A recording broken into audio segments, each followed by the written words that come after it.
para mí foi unha...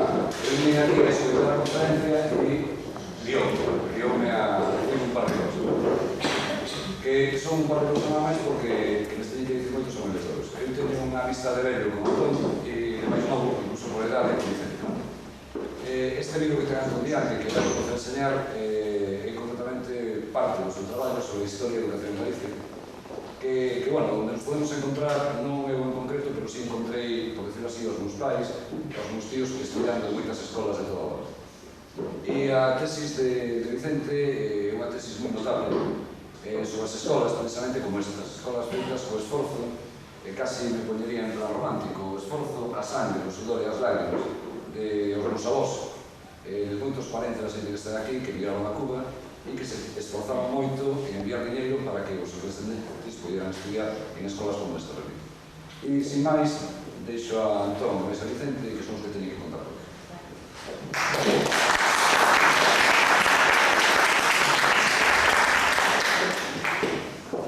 Moi boas tardes.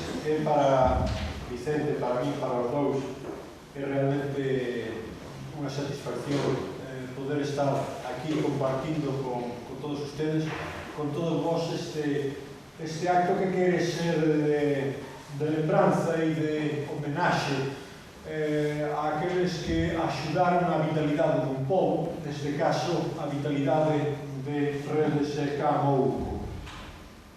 Efectivamente, como estas xentes que no primeiro tercio do século axudaron a esa vitalidade e a ese revivir constante a través da educación, da cultura, da animación social en outros moitos puntos de Galicia, pois houve tamén nese primeiro tercio do século XX, mesmo incluso no final do século XIX, outros galegos e galegas que aforraron, que pensaron en construir escolas, que pensaron en repartir cultura a mancheas entre os veciños, entre os novos nenos, entre os novos cidadáns e novas cidadáns dunha Galicia que quería ser moza, dunha Galicia que quería ser nova. E por isto que os que aquí estamos, pois estamos tamén ben sellados vitalmente a esta experiencia que chega ao día de hoxe das escolas dos emigrantes. Eu estudiei na escola primaria na Mariña de Lugo, perto de Ribadeo, San Miguel de Remonte, por Maiseñas. Entre os anos 58 e 62 na escola primaria, efectivamente, daquela non íbamos, raramente íbamos ao preescolar, non? Daquela estábamos aos 6 anos na escola primaria e, efectivamente, pois eu fui a un daqueles edificios, logo veremos, construído tamén por os hijos de San Miguel de Reinante, por aquela sociedade, pero estábamos todavía naqueles anos, 20 anos despois da Guerra Civil, pero, bueno, eu recordo que era un edificio, aquele era máis grande que este, tiña 4 aulas, tiña unha aula máis para a sociedade de agricultores, tiña un campo grande dedicado a experiencias agrícolas, e eu daquela escola sei que, pois, o mestre que tiñamos, que tivemos ocasión de ver hai 6 ou 7 meses, xa un señor de 70 e tantos anos, logo de bastante tempo que non vía, pois era unha escola oficial, unha escola do Estado, tampouco non sabíamos máis que aquilo fora construído con cartos de emigrantes de habaneros, emigrantes na Habana, e no alto da aula, recordo, bueno, era pequeno, a mellor aula era como a este, para min era máis alta, non? Pero, bueno, non recordo da infancia, non? Que as cousas cambian. Había un mapa de Galicia e había unha biblioteca con libros dos anos 30, dos anos 25, por aí, que non tocábamos, pero había aqueles detalles que eran un pouco extraños. E, bueno, o caso é que un marcha da escola. No meu caso, no caso de Vicente non é a escola de emigrantes, pero é familiares que están metidos tamén na empresa de construir escolas. E a escola de emigrantes tamén. Bueno, e ao final ocorre que distintos, ele máis logo que a mí, xa se lle ve, pois pois, en distintas jornadas imos dar ao seminario de Mondoñedo. E do seminario de Mondoñedo saímos, aquilo de Cura parece que non era para nós. O caso foi que no ano 69 eu estudiei o preuniversitario daquela, no Instituto de Ferrol, e aquí, un pouco despois, estudiou Vicente, e aquí acabamos de encontrar a María Jesús, que foi profesora nosa, ademais. Co cal, pois, é unha satisfacción grande cando os recordos son vos daquela profesora. E logo, bueno, pois cada quen seguiu unha ruta. Marchei a Salamanca a estudiar Ciencias de Educación e cando cheguei rematei a carreira no 75, no 77, 76, 77 comecei a dar clases na Universidade de Santiago, na facultade na que estaba nacendo aínda a Facultade de Filosofía e Ciencias de Educación. E un dos vos estudiantes primeiros da facultade foi Vicente Peña Saavedra. Ocorre que agora xa son os colegas, os compañeiros, os dous doctores e con función académica e con bastante traballo na Universidade de Santiago. Bueno, andando un pouco máis, eu efectivamente quixen abordar no 77, metí Maero, a historia contemporánea da escola primaria en Galicia, no que non había aínda un estudio sistemático. Non había, bueno, pequenas referencias, pero non aquele estudio de conxunto, ao cal eu me metí nun momento en que un par de profesores máis en distintos lugares de Galicia tamén se meteron a él. Tiven así ocasión de abordar dentro da historia do final do século XIX, da historia do primeiro tercio do século hasta o momento da guerra, pois tive a ocasión de abordar efectivamente as escolas de migrantes. E as escolas de migrantes convírtense en Galicia nunha gran empresa colectiva. Convírtense e son observadas no seu conxunto pois unha iniciativa popular, unha iniciativa de moi amplio espectro, de moi amplia resonancia en toda Galicia.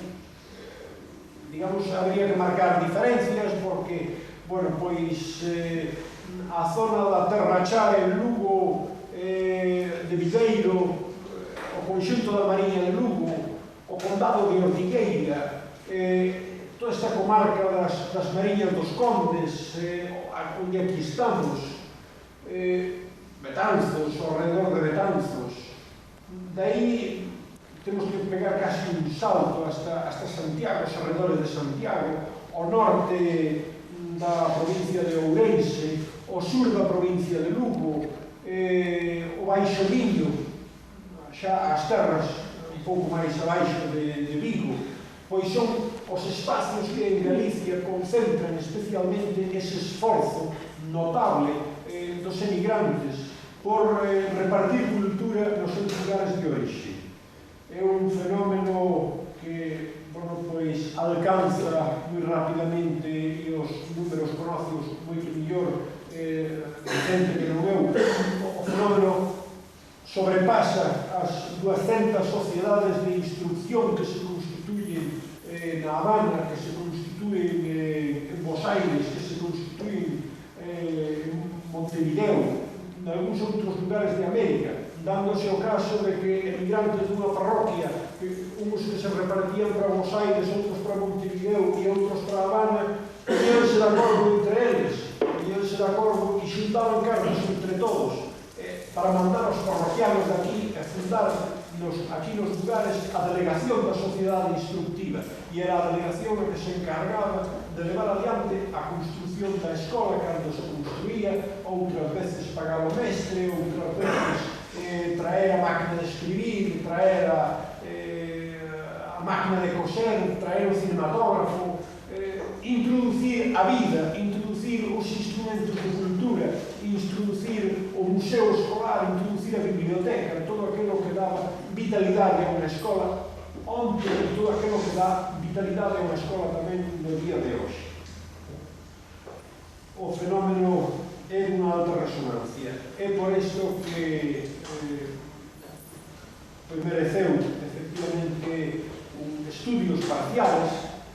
Un primeiro estudio que eu fixen de globalización, de explanación do que isto significaba en toda Galicia, moi xenéricamente, mas tamén un estudio en profundidade extenso, extraordinario e laborioso, que ven de facer e ven de presentar como tese de doctorado hai neste curso Vicente Peña Saavedra, un estudio voluminoso, 1600 folios de letra apretada de ordenador, que dá moita tela e que esperemos que ben pronto sexa un par de libros que se poidan estender por toda a Galicia. O fenómeno, efectivamente, mesmo mereceu que algúns outros novos profesores en toda Galicia, sexa no Val Miñor, por baixo de Vigo, sexa nas terras de Negreira, sexa en distintas comarcas de Lugo, pois merecera tamén pequenos estudios parciales. O fenómeno, por eso, moi notable, é posiblemente a maior empresa educativa dos galegos, como nós temos pensado e temos falado en distintos momentos. E eu quixera decir que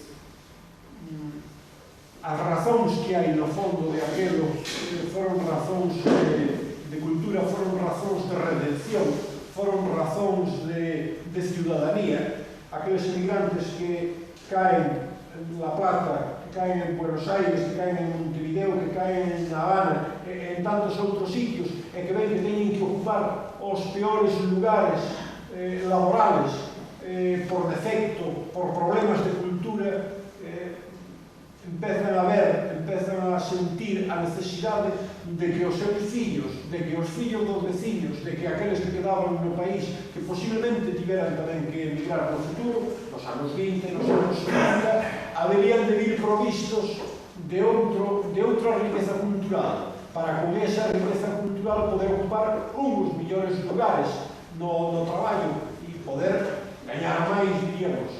Esta é unha razón, pero hai outra razón, que é a loita contra o caciquismo, a loita contra a ignorancia. Logo veremos unha diapositiva aí onde se fala do valor da cultura e do valor da instrucción. Tratando de facer unha amplia ciudadanía e unha rica ciudadanía en Galicia, é polo que sementemos o país con escolas, sementemos o país de mestres e de mestras con espírito novo e con novos instrumentos de cultura e con novos métodos, para facer efectivamente esa laboura de ciudadanía onde os galegos e galegas poidan recoñecer o que son os seus dereitos como habitantes de un país que merece outra fortuna, que merecía onte e que mesmo poderíamos decir que sigue merecendo hoxe outra fortuna distinta da que ten. Esas razóns deron pé para toda a creación que se fixo, para encher o país de distintas iniciativas que teñen un corte por distintas circunstancias ao rededor da guerra civil. Nos casos por incautación da escola, noutros casos porque se a escola era laica e chegaba un novo régimen político e unha iglesia conservadora, porque chegaba, etc., significou un corte daquela gran empresa vital. E eu non lles quero cansar moito con esta cuestión. Eu non sei se Vicente quere intervir agora xa ou pasamos a ver diapositivas e despois se logo intervén, eso xa, porque o que queríamos é facer efectivamente pois unha cousa que fose agradable de ver, agradable de sentir, e que fora para todos nada decir, bueno, pois estamos pasando un rato ben agradable. Eu quixera nome dos dous, pois efectivamente, como dixo ao principio, ademais de manifestar a satisfacción de estar aquí con todos ustedes, con todos vos, quixera darlle as gracias por todo este traballo á sociedade que está velando e porque isto se manteña con esta fermosura e porque haxe esta vida, particularmente, pois Ernesto foi quen achegouse a Santiago e dixo, pois mira, pois temos isto alá, e realmente pois nós quedamos todos bastante impresionados do traballo que aquí se estaba facendo nesta parroquia. Eso non puido merecer máis que decir, bueno, pois imos alá o día que nos seña posible a nós, que para vos nos seña ben, pois a pasar un rato agradable falando e homenaxeando o povo actual e o povo de antes de Redes Campo. Eu tamén dicir duas palabras porque penso que cada vez feita porque o tema que aquí nos convoca. Quixera comenzar, por suposto, agradecerles a agrupación instructiva Redes Campo que nos dera a oportunidade de falar aquí da obra educativa dos emigrantes transoceánicos. Aquí, precisamente aquí, nun edificio construído coas remesas económicas enviadas polas xentes que tiveron que cruzar o Atlántico, que tiveron que sufrir alá para que os seus descendentes tiveran unha vida máis doada, pois mandaron cartos, crearon escolas, rendiron foros e tantas outras cousas boas que fixeron por Galicia. Para mí, penso tamén que para Antón, é a primeira vez que temos a oportunidade de falar deste tema no lugar que lle corresponde, por así decir, ou no lugar que mellor lle corresponde, que é nas dependencias dun centro fundado polos emigrantes. Isto é sempre unha satisfacción porque penso que resulta moi gratificante para os historiadores evocar a historia precisamente ali onde se produciron os acontecementos, onde se foi construindo esa historia. Ben, entrando xa un pouco en materia, teño que decir en primer lugar que cando se fala da obra educativa dos emigrantes todos pensamos inmediatamente, e Antón acaba de poner o manifesto, na obra realizada polas sociedades de instrucción, unha obra realizada colectivamente polos nosos emigrantes en América. Sin embargo, podemos decir que a orixe da intervención escolar dos emigrantes é moitísimo máis remota. As sociedades de instrucción comenzan a constituirse en Cuba alá polo ano 1903, e a primeira que se constituye é precisamente unha deste concello, a Alianza Resana de Instrucción. Sin embargo, a intervención educativa dos emigrantes, é dicir, a colaboración dos emigrantes para crear centros de ensino nas súas localidades de origen, comeza xa lá por mediados do século XVII. Por mediados do século XVII. Esta labor, esta colaboración dos emigrantes na tarefa de creación de centros de ensino non se vai interrumpir hasta o ano 1940-45. E, polo tanto, o que os historiadores denominan un proceso de longa duración, un proceso que dura moitos anos. Non é un proceso circunscrito únicamente ao primeiro tercio deste século, senón que é un proceso secular, un proceso de moitos anos. Primeiramente, a colaboración dos emigrantes para a creación de centros de ensino é individual. Son os indianos, aqueles individuos que se trasladan a América e que se enriquecen alá, os que colaboran na creación de centros instructivos nas súas localidades de orixe. Como digo, esta labor individual estenderase desde mediados do século XVII ata o ano 1944. Pero hai outra acción, outra intervención de tipo colectivo que comeza alá polo ano 1879. O ano 1879 penso que é un ano moi significativo na historia de Galicia, pois constituíense os 3 primeiros centros galegos da América. Xurden precisamente nese ano, simultaneamente, o Centro Galego da Habana, o Centro Galego de Montevideo e o Centro Galego de Los Ángeles. Os centros galegos, cando se constituyen, aparecen como sociedades de instrucción e recreo. Ainda que logo, co paso do tempo, o que faría famosos, o que lle daría renombre aos centros galegos serían as súas prestacións sanitarias. Pero nun primeiro momento aparecen como sociedades de instrucción e recreo. Por que como sociedades de instrucción e recreo? Porque as súas finalidades básicas que tiñan estas institucións eran, por unha banda, suministrarles instrucción a aqueles emigrantes que salían analfabetos das súas localidades de orixe. Suministrarles educación, suministrarles instrucción para que pudieran promocionarse no mundo laboral. Porque os emigrantes o que tiñan era unha gran confianza na educación. Pensaban que dotando de educación a xentes, estas xentes poderían prosperar no mundo laboral. Entonces era necesario alfabetizalos, era necesario darles cultura. De aí que se crearan os centros galegos con esta finalidade instructiva. A segunda finalidade que teñen os centros galegos é suministrar ocio, lecer, encher o tempo libre dos emigrantes. E para encher o tempo libre o que crean son bibliotecas, salóns de lectura, salas de xogo, de cando en vez celebran bailes, festivales, actividades teatrales, etc. Estas son as dúas finalidades básicas que teñen os nosos centros galegos de América. Son, podemos decir, os centros galegos as primeiras sociedades de instrucción creadas polos galegos do exterior. Logo xa, a partir do ano 1903, como decía antes, xurden as sociedades de instrucción de ámbito local ou de ámbito comarcal, sociedades de ámbito municipal, de ámbito parroquial, de ámbito comarcal, que trabajan en un partido judicial, etc.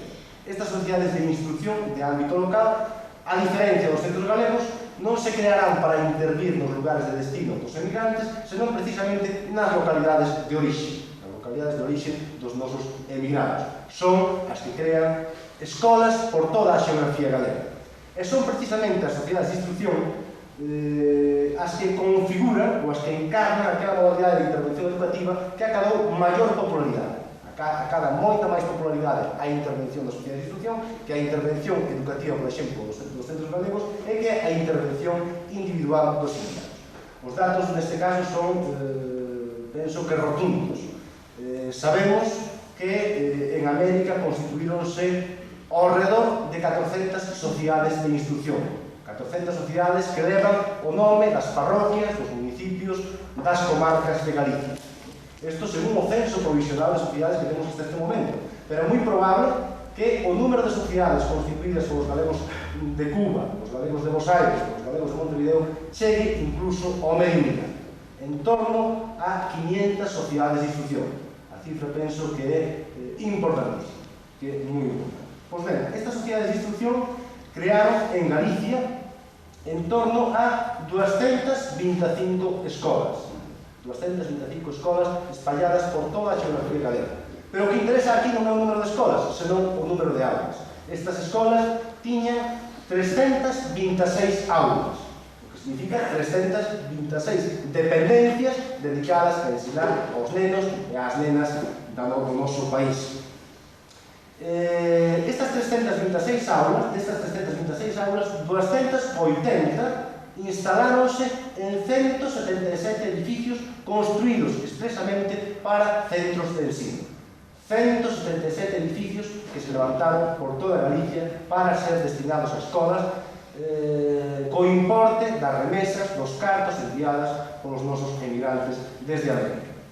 É moi importante este dato dos edificios escolares.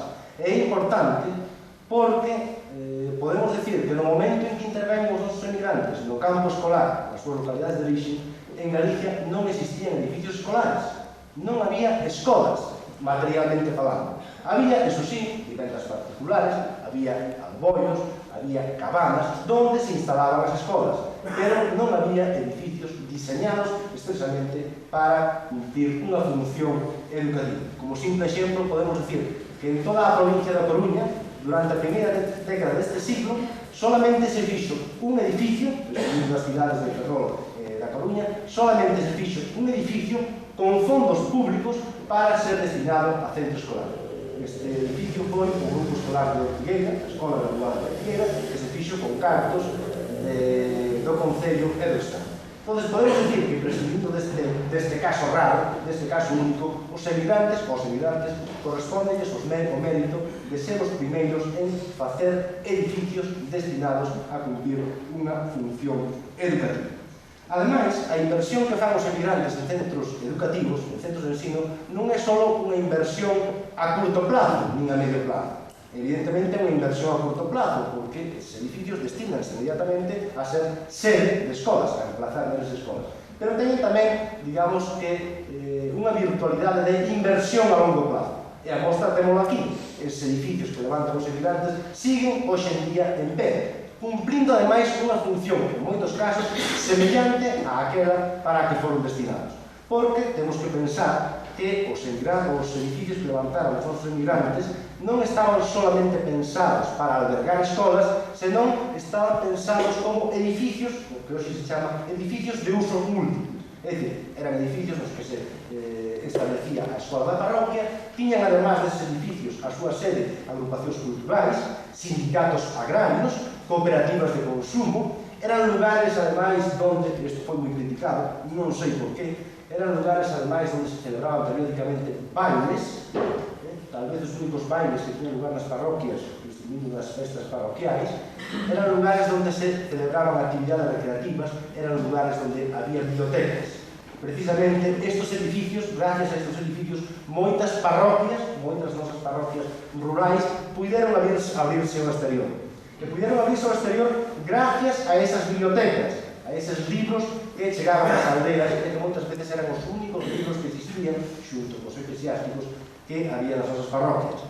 Ademais, por eses centros instructivos desfilaban conferenciantes que traían novas ideas desde o exterior e que, en boa medida, axudaban a cambiar as mentalidades das xentes, axudaban a abrir esas mentalidades cara ás novas ideas que estaban aflorando fora das propias parroquias. Por tanto, estes edificios levantados polos emigrantes teñen unha fonda significación, teñen, ademais, un gran valor simbólico porque foron o elemento que permitiron poñer en contacto as parroquias onde se instalaban, onde se ubicaban os edificios, co exterior, co mundo exterior. Claro, o máis rechamante da obra dos emigrantes, o máis rechamante da obra dos emigrantes no campo escolar son esos edificios escolares, os edificios que siguen estando en pé e que ademais constituyen sempre unha mensaxe permanente para os veciños da respectiva parroquia, unha mensaxe permanente porque a construcción dun edificio, o levantamento dun edificio escolar significa que aquelas persoas que ponen os cartos para erguer ese edificio valoran moi positivamente a instrucción, valoran moi positivamente a educación, pois do contrario non invertirían as súas remesas económicas, non invertirían os seus aforros no levantamento dos edificios. É dicir, toda persona que ve que na súa parroquia se levanta un edificio para ser destinado a fins instructivos, evidentemente ten que considerar que a educación é algo importante, senón non se buscaría un lugar específico para celebrar o acto educativo. Hai que ter en conta que nas nosas parroquias, a principios de século, solamente había dous tipos de edificios. Por unha banda, as casas, vivendas, nas que convivían as xentes cos animais, moitas veces mesturados, e por outra parte, a igrexa, onde se celebraban os actos religiosos. Cando aparece a escola, hai outro edificio tamén importante nas parroquias, a escola. Por lo tanto, a educación alcanza tanto relevo como o propio acto litúrxico, como o propio acto religioso. A escola ven a ser, como digo os propios emigrantes, o templo do saber, o templo da ciencia. A igrexa é o templo religioso, o templo litúrxico. Equipárase, os emigrantes logran equiparar en importancia a igrexa coa escola. Pero, evidentemente, estaba dicindo que importantes son estas remesas materiales dos emigrantes, estas remesas monetarias que fan os emigrantes, pero máis importantes incluso que estas remesas materiales son o que os historiadores xa demos en chamar as remesas inmateriales, as remesas invisibles, dito noutras palabras, as remesas ideolóxicas. Os mensaxes que envían os emigrantes desta América coa pretensión de que os seus conveciños residentes na súa localidade de orixe se unan, se asocien para loitar, como decía antes Antón, contra o caciquismo, para loitar contra aquelas persoas que o están oprimindo, para loitar contra todos aqueles que están a aproveitar da súa ignorancia. Os destinatarios destas remesas serán todos os individuos de todas as parroquias onde existan os emigrantes. Todos serán beneficiarios destas mensaxes, destas remesas de carácter ideolóxico. E os primeiros beneficiarios van a ser os nenos, porque todos os anos os emigrantes, coincidindo coa celebración dos exames dos seus colexios, envíanlles unha mensaxe aos alumnos, unha mensaxe pedíndolles que se apliquen, que sean aplicados na escola, e pedíndolles, ademais, que procuren formarse convenientemente para o día de mañá, unha vez formados, colaborar solidariamente ao engrandecemento do seu povo, como están facendo xa eles mesmos desde a mente. Eu quixera lerles agora unha mensaxe precisamente destas que lles envían os emigrantes de Ares aos nenos da súa escola, coincidindo coa celebración dos primeiros exames, con motivo da celebración dos primeiros exames. Unha mensaxe chea de optimismo na que precisamente les piden estos nenos que sexan aplicados na escola, que non perdan o tempo e que o día da mañá se comprometan co seu povo, loiten por ele, colaboren solidariamente no engrandecemento do mesmo. Decíanlles, con motivo da celebración dos primeiros exames, os aresanos en Cuba, os alumnos do seu colexio. En vosotros están los gérmenes de todas las virtudes y de todos los progresos. Vosotros representáis el cimiento sobre el que ha de descansar el edificio del porvenir de nuestra patria. Cada lección por vosotros aprovechada es moneda de oro que para vosotros acuña la fortuna. Estudiad, pues, y aplicaos constantemente, y cuando instruidos y educados recorráis tierras y países lejanos, desde allí, con el producto de vuestro trabajo y de vuestros ahorros, con el crédito de vuestro nombre y el prestigio de vuestra honradez y de vuestras virtudes, protegeréis a vuestros ancianos padres y a vuestros hermanos que quedan allí guardando el hogar en que habéis nacido y haciendo votos por vuestra felicidad. Ayudaréis y socorreréis a vuestros amigos de la niñez, que más desgraciados o más abandonados que vosotros no han podido labrarse un porvenir dentro ni fuera de su patria. Y si sois buenos gallegos, si sois hijos de bendición y deseáis dejar huella imborrable de vuestro paso por la tierra, como hoy se acuerdan los viejos que han nacido en ese hermoso rincón de la patria, os acordaréis vosotros de los niños que aún no han nacido. Como vosotros velamos por la vuestra, velaréis vosotros por su ilustración, y aventajándonos en talento y en recursos, si no en amor a nuestro suelo, podréis llegar a hacer de esa pequeña villa una gran ciudad, de esa escuela humilde una universidad regional, y de nuestro arenal un puerto abierto al tráfico del mundo, a cuyo abrigo acudan buques y productos de todas las naciones, cuyo cielo lleve el humo de las chimeneas de 100 industrias y el rumor de los martinetes de 100 fábricas, cantando el himno potente del trabajo y del progreso. Mensaxes como este eran os que enviaban os nosos emigrados, analfabetos moitos deles, a os veciños da súa localidade de hoxe. E non quixera tampouco estenderme máis neste tema, simplemente pasar eu xa a ver as diapositivas que lhes temos reservados para todos ustedes. Unha primeira serie de diapositivas de carácter histórico acerca das sociedades de instrucción e acerca das escolas de americanos, e unha segunda serie de diapositivas de actualidade do estado actual no que se atopa as escolas levantadas en el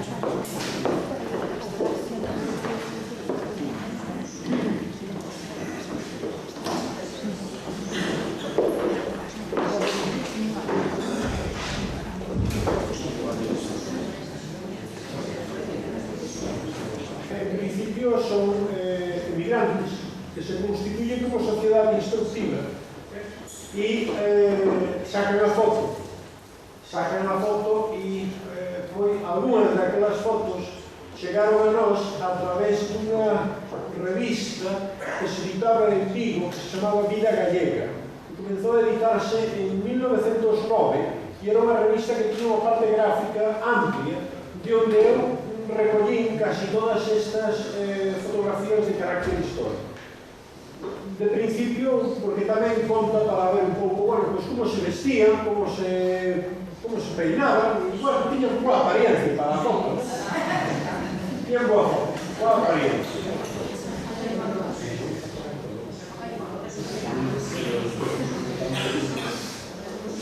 Os gallegos en Cuba. Directiva de la entusiasta Sociedad de Instrucción Unión de Curantes y Olives, da Estrada. En el centro, sentado el presidente don José Louzao, a su derecha el vice, don Ramón Lozano, y el tesorero, a su izquierda el secretario, a directiva entera, y el vicesecretario. Muy bien plantada, muy bien puestos, con una boa librería detrás, que é xa tamén significativo, donde se cabe o espacio dentro do salón que escollen para poder fotografiarse. A librería detrás.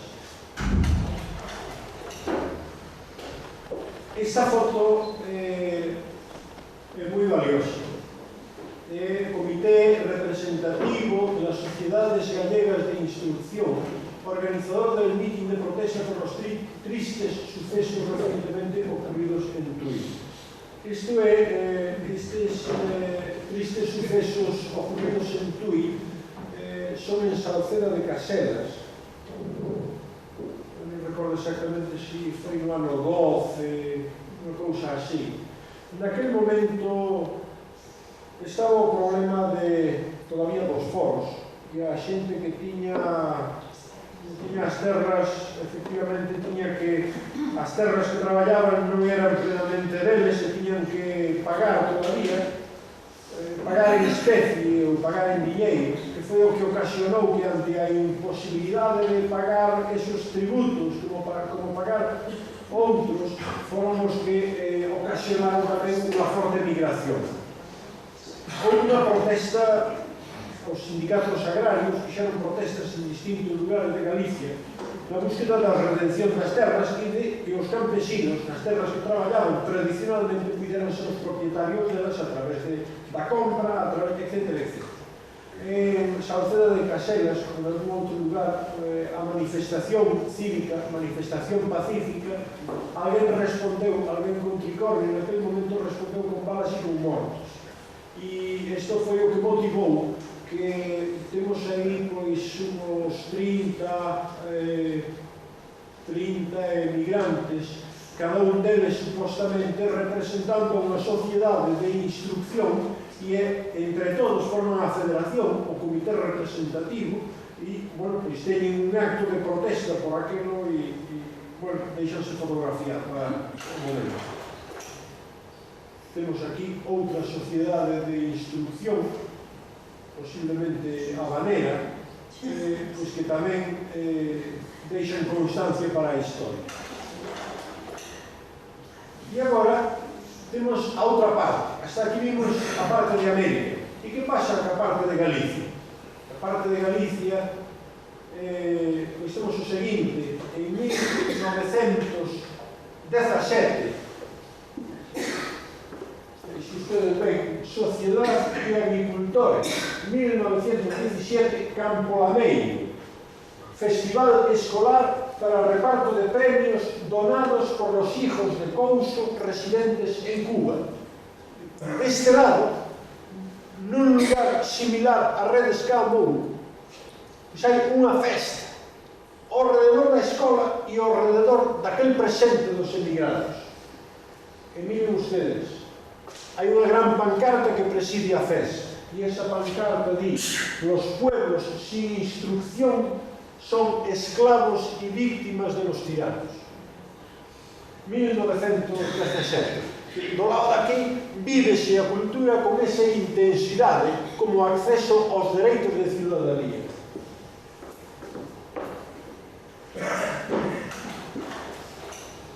Ben, vamos pasar xa a ver distintos edificios escolares construídos polas sociedades dos emigrantes ou mesmo algún, efectivamente.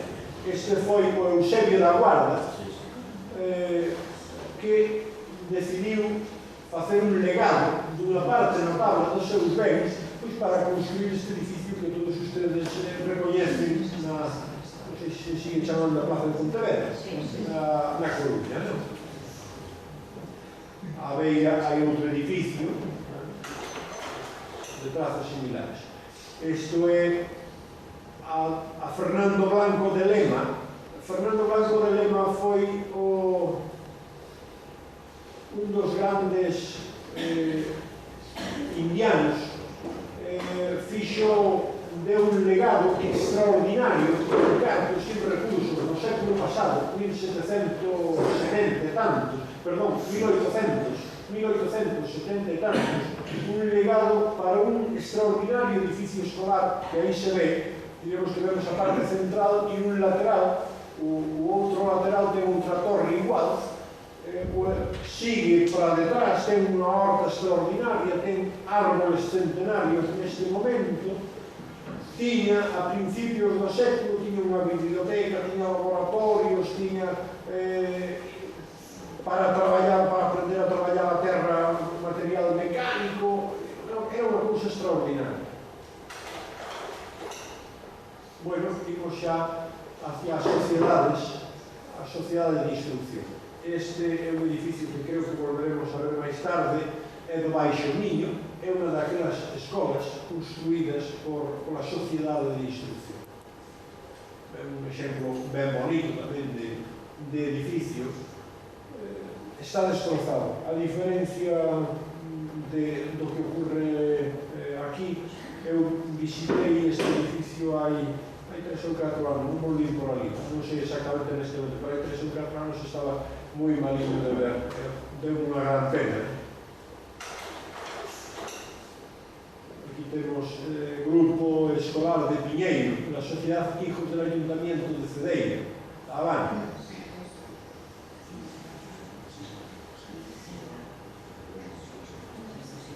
Imos velo a foto actual despois. Aquí temos a Aurora del Porvenir, pro instrucción. Outra cousa que os fermosos nomes que lle daban ás escolas. Aurora del Porvenir é un nome realmente extraordinario para unha escola. Un edificio similar a este no que estamos. Aí temos, efectivamente, na comarca de Negreira, Barcala, inauguración del edificio escolar que se inició a expensas de los hijos del país residentes en La Habana. Al acto asistió el rector de la universidad. En el grupo están el director de las escuelas, don Carlos Amigo, y nuestros distinguidos compañeros Ortiz Novo y Rey Amí, de prensa, a familia dos Ortiz. Aí temos outro gran nome, Lamtorch,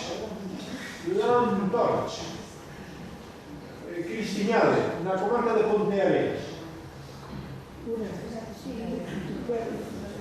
Lo que falábamos antes, precisamente nese edificio tiña sede a escola e tiña sede tamén a Sociedade Agrícola. Exactamente. Isto é en Bandeira. Bandeira está na carretera que vai de Santiago a Lalín. De Santiago a Lalín, bueno, está a 30 km de Santiago, Bandeira, e logo vai Siller. O edificio está restaurado neste momento e está ganando para a biblioteca do povo.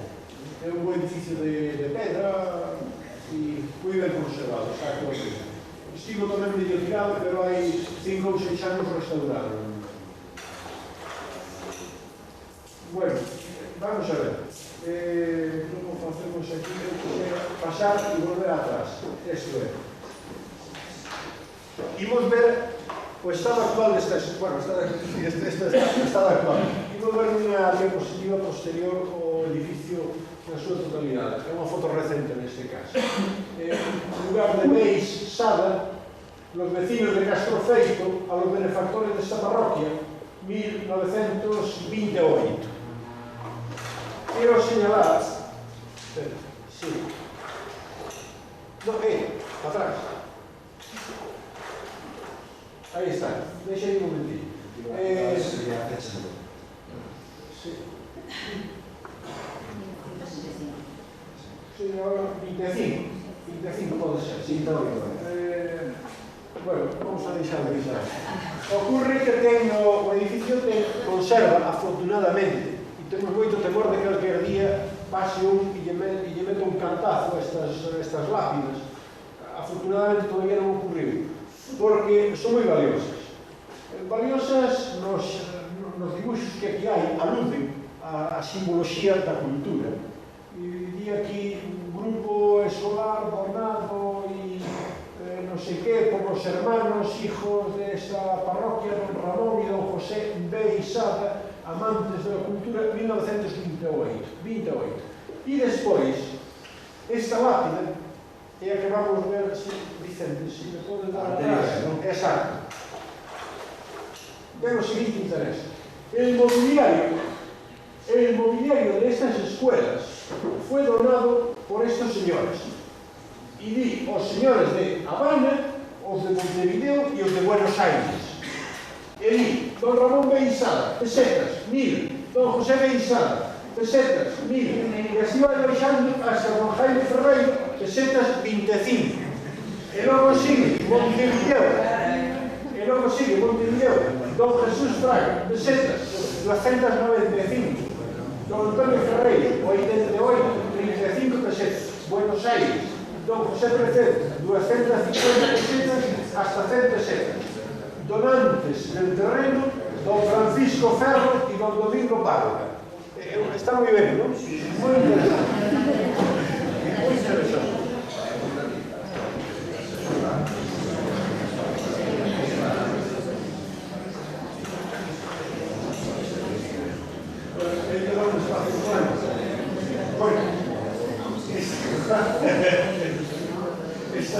Bueno, fixe unha selección e tropecei sobre era máis novo. Era máis novo e sacaron unha diapositiva e deixei aí e me la volver a ver. Bueno, isto está, puede ser de aí, non sei, 7 ou 8 anos. Vamos vela. Vicente vai a ter unhas diapositivas posteriores e vamos a ver a continuación tal como era. Escuelas Jesús García na Veña. Una edificio muy bonito. Interesante. Posiblemente ustedes no lo conocen.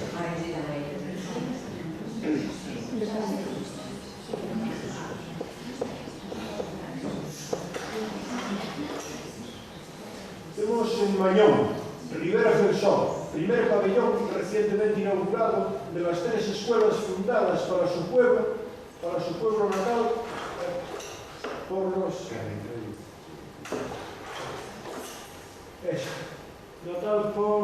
patrióticos hijos del país residentes en La Habana, agrupados en la entusiasta sociedad Luz de Riberas del Sol, a cuya delegación en Galicia preside con, bueno, etcétera, etcétera. Don Francisco no sé qué nos niega. En Mañón. Tenemos inauguración de la Escuela de Niñas de Tabeirós, fundada por los hijos de dicha parroquia residentes en esta capital. En la comarca de la Estrada, con banda, el día de la inauguración. Por otra parte, era un momento en que por Galicia Adiante había moitas bandas con moita localidad. Tan como uniforme, exactamente.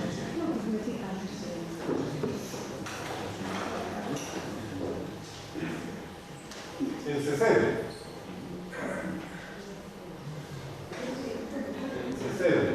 Tamén a inauguración da escola. Mondoñedo. Escuela de Pedrillo, inaugurada en el presente año y construida en el presente año a ser por o ano 24 ou 25, por aí. Por lo que eu sei onde estaba a foto que un día está. Construida a expensa de la sociedad bonaerense, Mondoñedo y sus distritos.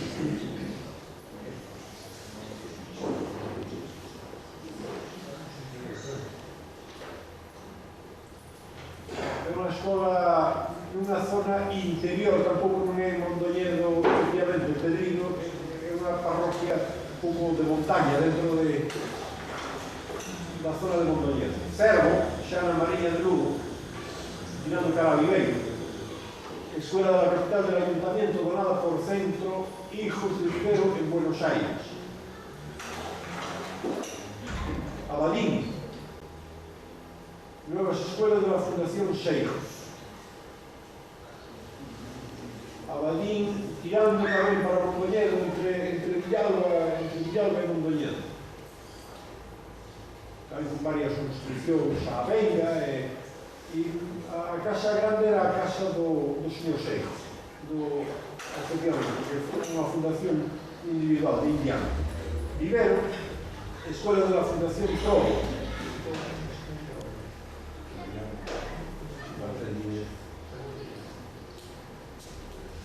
Escuela de la Fundación Trobo en Galdo, na comarca de Viveiro. É un edificio de pedra, moi bonito. Estado prácticamente ruinoso hoxe. Prácticamente ruinoso. É un dos edificios máis famosos que o día construído por os indianos. Os máis famosos que hai. Está pechado, isto é unha día que 2 anos aproximadamente, está pechado, pero está aberto. É dicir, non se usa absolutamente para nada, pero hai unha porta aberta, pode ser no seu interior, está caendo todo por dentro. E é unha pena. Isto Aquí é onde estudiei eu, e tamén é unha pena porque tamén está medio frío. Eu vino aí no mes de maio, e vai por ali e entrei un ganas de chorar.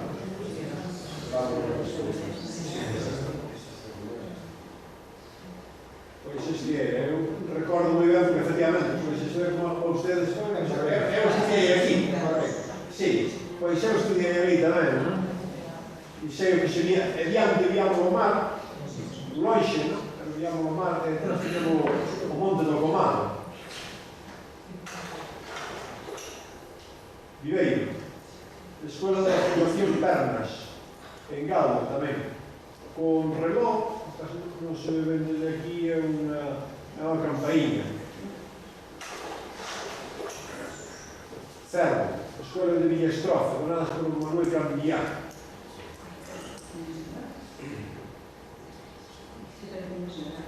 Creo que está no centro a bandeira de Cuba. A bandeira de Cuba e a española. Bueno, pasamos do norte da provincia de Lugo a comarca de Vigo. Isto hoxe é xa prácticamente a ciudad, daquela ainda era outro concello e ainda había unha certa separación onde está a escola e a cidade de Vigo. Unha gran fundación pedagógica das escolas Nieto de Lavadores, sigue estando en pleno vigor e como edificio escolar no día de hoxe. Esto conocerán todos ustedes, porque es de Francia, son las de Francia. Ven ahí, a bandera de medio no sé, ¿sabes? Vamos a suponer que la galega, esa bandera galega, la bandera del sur.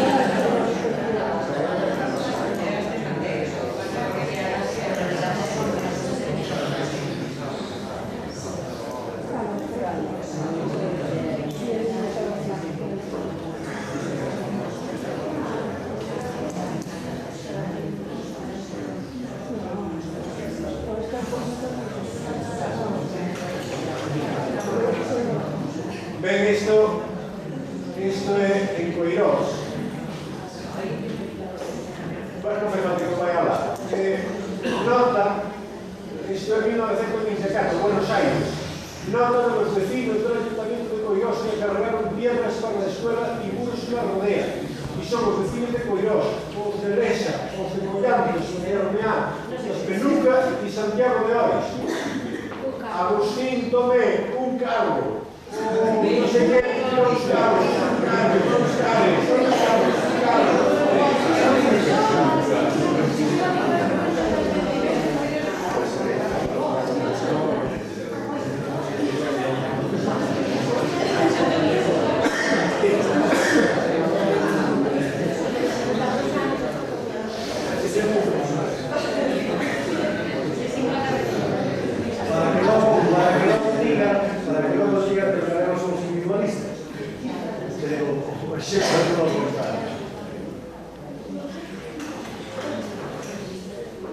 El progreso de Coles, a la redención por la cultura, la Unión Mañonesa, Mañón, en el condado de Tortigueira.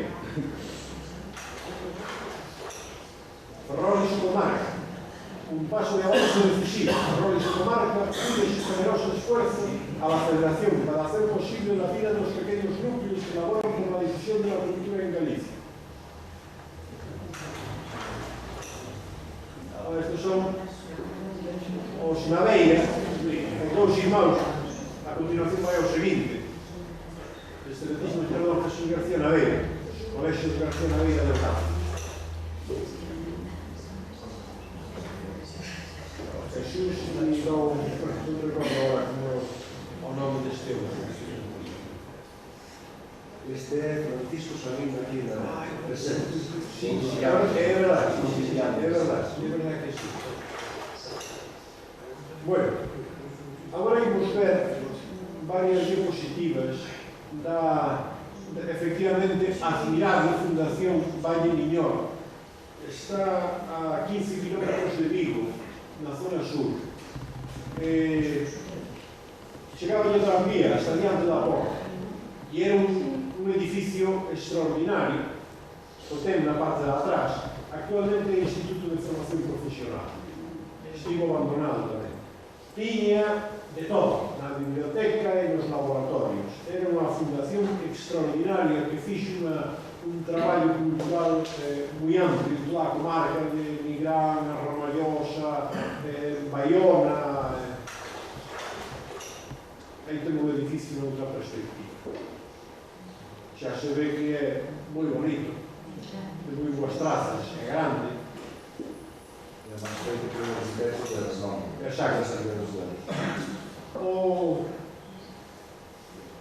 Habería que falar de...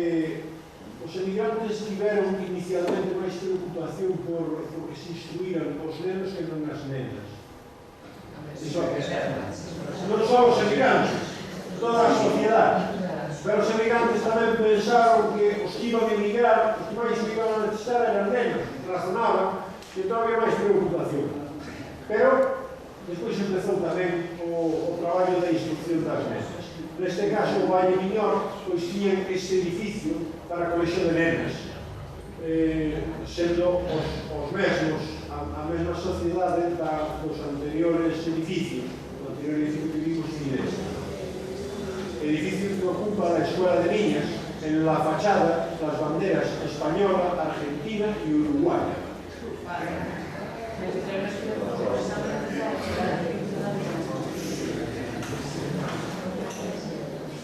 Aí temos, ocurre que antes de ser escola de nenos foi o primeiro edificio da sociedade de Valle Miñor, e sendo o primeiro edificio, a beira da escola tiña un campo escolar e os nenos estaban aprendendo as modernas técnicas de agricultura. E foron un día con ali, pois xentes de Vigo, a ver como facían os nenos, e todo isto sacaron a foto, o día de fin.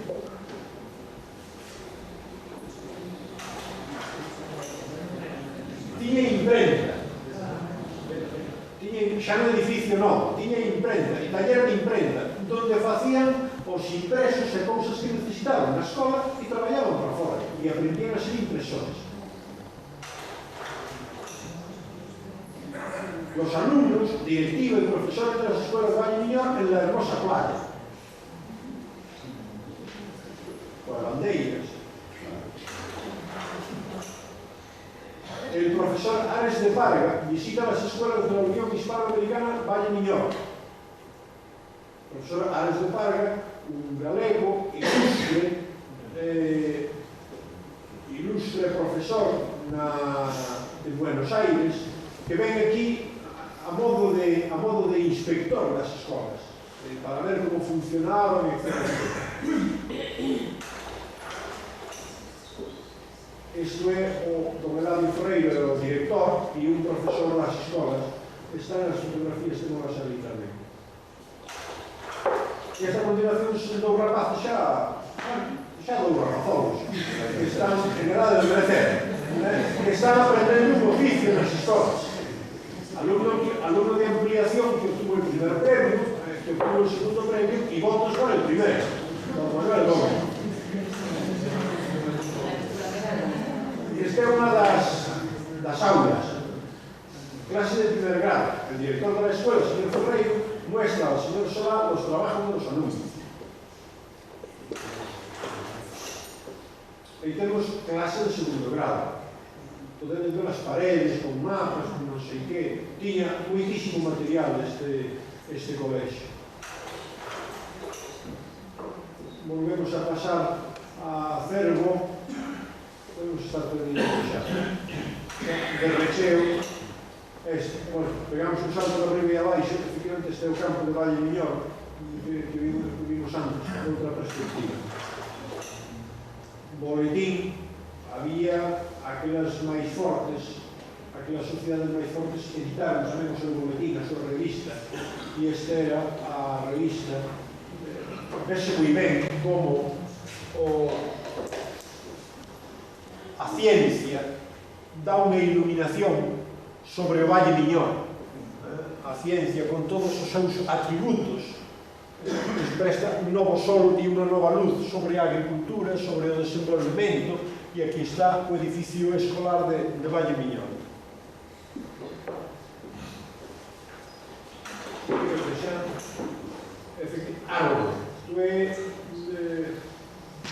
Isto é fronteira con Portugal, río Miño por medio. Hai 1 kilómetro de distancia, 1 kilómetro de terra, o río é fronteira con Portugal. Está no sur da provincia de Pontevedra. Edificio destinado a escuelas e dirigido en cargo por a Sociedade Cívicos de Algo, constituído por entusiastas paisanos residentes en Cuba, Argentina e Brasil. Está reconstruído o edificio e actualmente centro de formación profesional. E con isto terminamos este edificio da Fundación Fernando Blanco de Lema na vila de Cee, na vila de Cee. Este edificio, a construcción deste edificio estuvo rodeado de unha grande polémica, data do ano 1886. Estivo rodeado de unha grande polémica porque os salvaceas, aqueles encargados de cumprir a vontade do amante, parece que mostraron certa desilla, non tiña moito interés en construir o edificio, senón que lles interesaba máis negociar cos carros ou así. Iso deu lugar a unha polémica na prensa e finalmente no ano 1886 levantouse este fermoso edificio que era centro de primeiro ensino, de ensino secundario e escola tamén de artes e oficios. Había idiomas, inglés, francés, era extraordinario isto. A figura a estatua do Banco de Lema aí ofre, o fundador do edificio romano. Por aquela parte tamén en conclusión outra fundación individual, esta xa tamén o director que se pone as diapositivas. A Fundación Carrera en Corcubión, edificio construído para ser escola de artes e oficios. Está dedicado ao centro de Exebe. O centro de Exebe, fíxense, por exemplo, na fermosa escalinata que ten.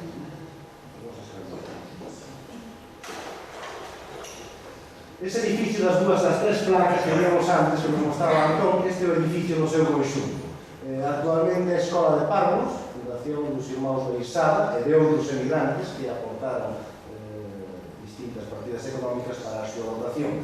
Está dedicado á Escola de Párvulos e o seu estado non é óptimo.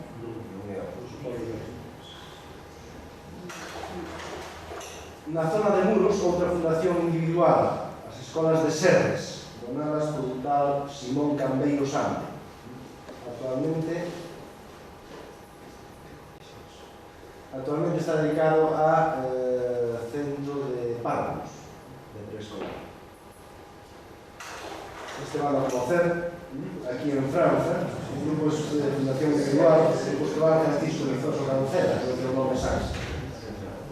Un edificio tamén dunha gran fermosura.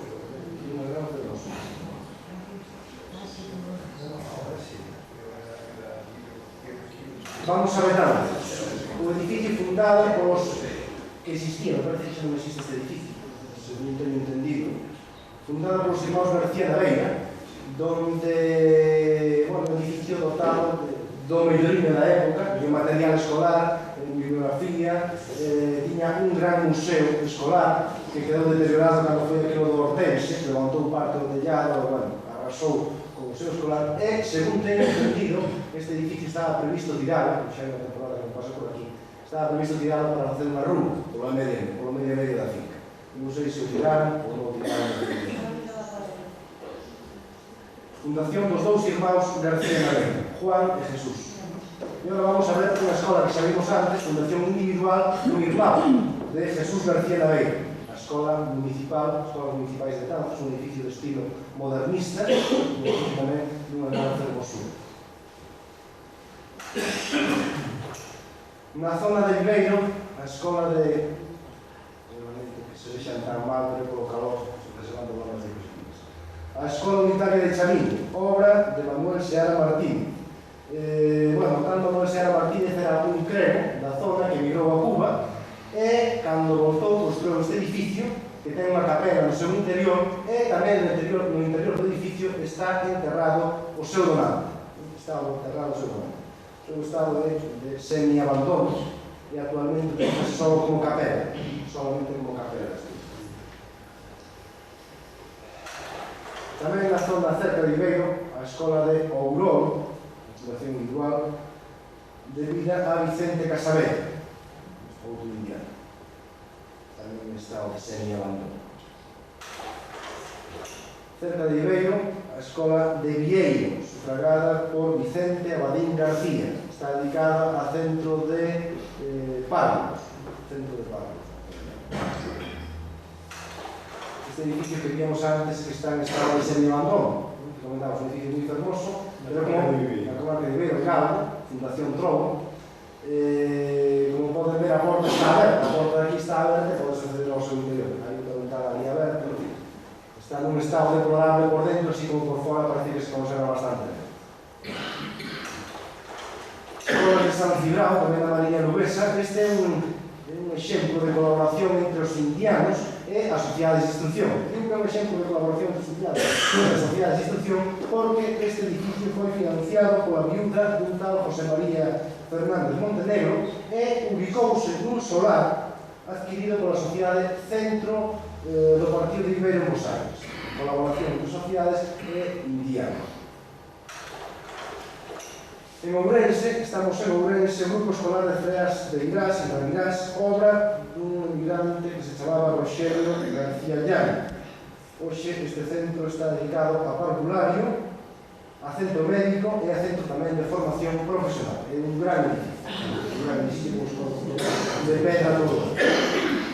O edificio que además, curiosamente, cando se inaugurou lá nos anos 30, estaba dotado de calefacción. Construíron unha novidade moi importante para ele. Tamén na provincia de Ourense, como se pode ver aí, Escolas de Pública Argentina. En Cortegada, concretamente, obra de Guillermo Álvarez Pérez. Actualmente é o Axuntamento de Cortegada. Claro, aquí, o Axuntamento de Cortegada.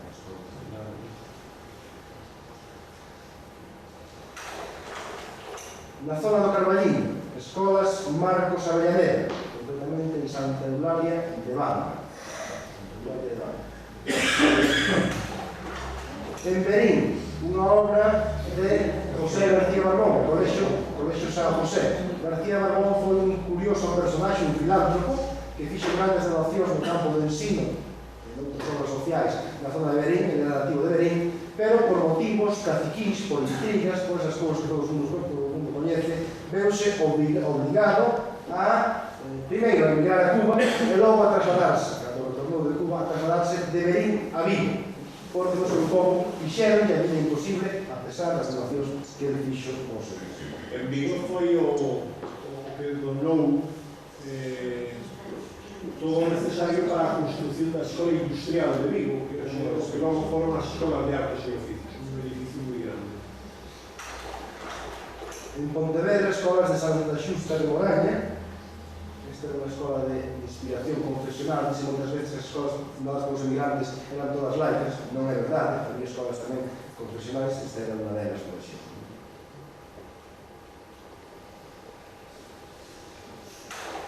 Outra escola que xa vimos antes, as escolas Nieto Lavadores, Pertiño de Vigo. Un edificio que se conserva en moi bom estado, está dedicado a centros de Xerén. Na actualidade, curiosamente, hai un ano e pico, eu con uns alumnos pretendía realizar unha investigación sobre esta institución en o lugar dos archivos. Esta era que decía antes Antón, a Escola de Artes e Oficios de Vigo, actualmente creo que Universidade Popular, Universidade Popular. De aí abaixo. Todo. Fundación do García Barbón, aquel que se veu obligado a trasladarse de Verín a Vigo por razóns de tipo profesional. E deixamos xa as fundacións individuais e vamos ás fundacións das sociedades de instrucción. Empezamos polo Concello de Ames, a escola así ao trasluz, a Escola de Agrón. A Escola de Agrón. Tamén no Concello de Ames, a Escola de Trasmonte. Ese señor que estaba aí contou un pouco toda a historia desa escola e contoume tamén a súa peripecia en Cuba. Este home precisamente aprendeu a ler e escribir, non, pero aprendeu a facer quebrados nas aulas do Centro Galego da Habana. Falábame con un gran entusiasmo, tiñense as vagas aos ollos cando falaba da formación que ele adquirira nas aulas do Centro Galego da Habana.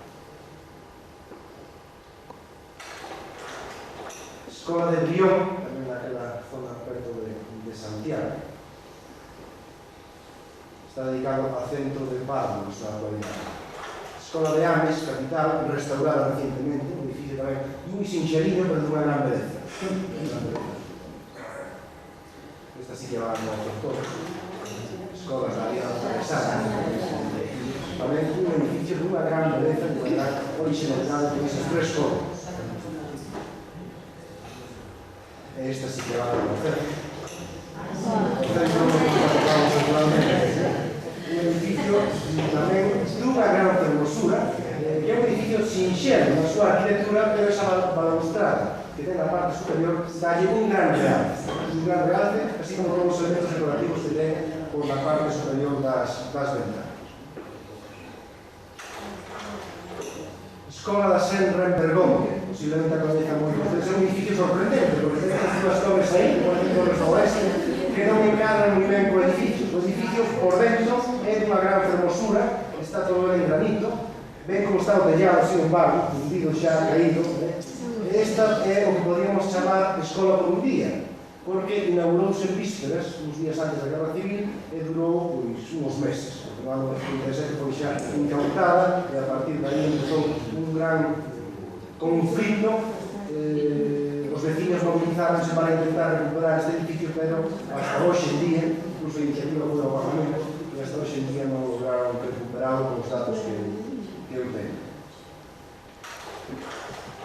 Escola Laica de Cabanas, escola denominada Luz de América, que pasou tamén por un gran número de vicisitudes. Non sei que a lei está no que se toca este edificio, un gran edificio. Vamos a la carretera. Mato da carretera, seguro. Seguro que non seguro a carretera. Escola de Cecebre, en Cambre, actualmente dedicada a restaurar.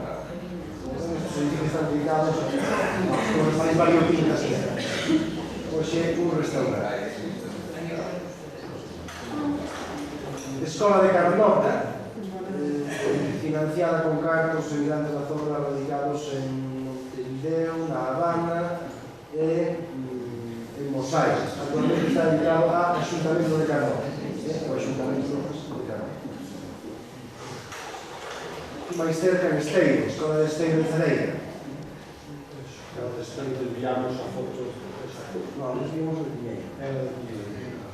Escola que vamos a ver ahora, a de Piñeiro está actual. Un edificio moi bonito, construcción tipo chalé, podríamos decir, pero dunha gran vistosidade, porque está situado nun alto tamén que dá un certo real, porque a escalinata dá un certo real a este fermoso edificio. Actualmente está dedicado a centros de formación profesional. Tamén na zona de Cedeira, a Escola da Laxa, un edificio similar ao anterior, moi semellante no seu trazado ao anterior, construcción tipo chalé. Por ali cerca, na zona de Cerdido, a Escola de Ocasco, edificio de planta baixa, moi sinxeliño na súa construcción, pero tamén de gran fermosura. Actualmente está semi-abandonado. Aquí máis cerca, onde vamos a conocer todos, en Maniños, o Grupo Escolar Curros Enrique. O Grupo Escolar Curros Enrique e o seu xemelo, as Escolas Concepción Arenal. As Escolas Concepción Arenal e Cero. E iso se conservan tamén en bon estado. Este tamén lo van a conocer ustedes, as Escolas de Limón. As Escolas de Limón. Na zona norte da provincia da Coruña, ali onde o Atlántico cambia o nome por Cantábrico, as Escolas da Unión Mayonesa, un gran edificio, un fermoso edificio. Actualmente totalmente está abandonado. Os vecinos intentan darle certa vitalidade a este edificio, pero a parroquia vai a menos, pouco se pode facer. Ademais, en Mañón, no Ayuntamiento de Mañón, un ayuntamiento relativamente pequeno, hai nada menos que 5 edificios. Difícilmente se poden manter os tres se non hai axuda pública, claro está. Cerca tamén no Concello de Mañón as escolas de Ribeiras do Sol, que as víamos antes. Víamos antes o día da súa inauguración, está actual das escolas. Un edificio moi fermoso porque entronca ca arquitectura popular.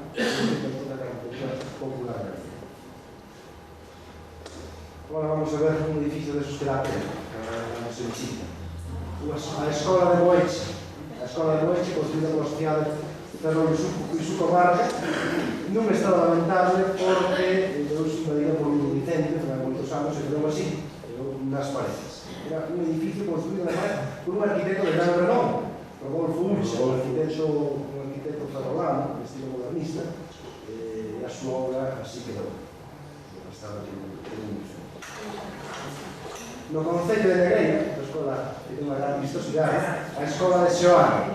A Escola de Seoane. Tamén en Negreira, unha escola que xa tíamos antes, a Escola de Covas. A Escola de Covas.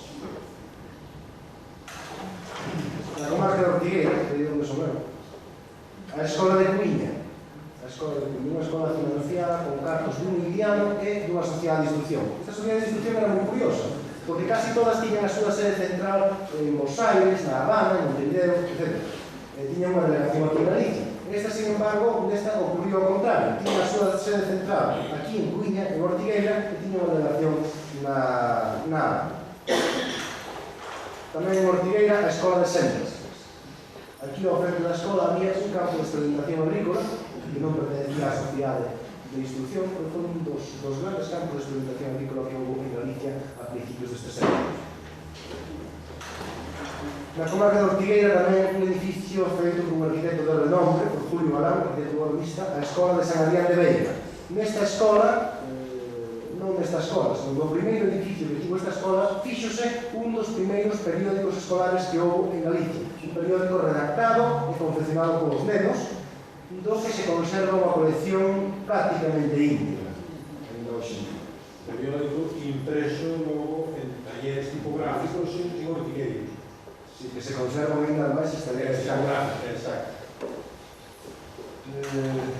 Tamén na comarca de Ortigueira, escolas de Santa María de Mera, unha escola que está hoxe en proceso de rehabilitación. Unha escola xa rehabilitada, a Escola de Besana, tamén na comarca de Ortigueira. A escola laica máis radical de cantas existiron en Galicia, financiada polos emigrantes. Era a escola laica máis radical e, curiosamente, estaba chamada frente a Igrexa. De frente por frente, escola e Igrexa. Esta escola foi clausurada durante a dictadura de Primo de Rivera, precisamente por ser laica. Esta foi a escola onde eu cursei os meus estudos primarios. A Escola de San Claudio, tamén na comarca de Ortigueira. Un edificio que está mellor na foto do que está na actualidade. Foi feita a foto hai 3 anos aproximadamente. Estaba case recién pintadiña, hoxe xa está un pouquinho máis deteriorada. É sede dunha asociación de veciños, unha serie de eventos culturais que hai na de gran produción. Mais arriba a Escola das Contes. A Escola das Contes. Un gran edificio situado máis na Plaza Maior das Contes. É grande. É moita vistosidade. Por aquí máis cerca as escolas de Sala, un edificio moi fermoso. Tiene un plantel de profesores moi bueno. Un plantel moi reconocido. Aquí en San Salud.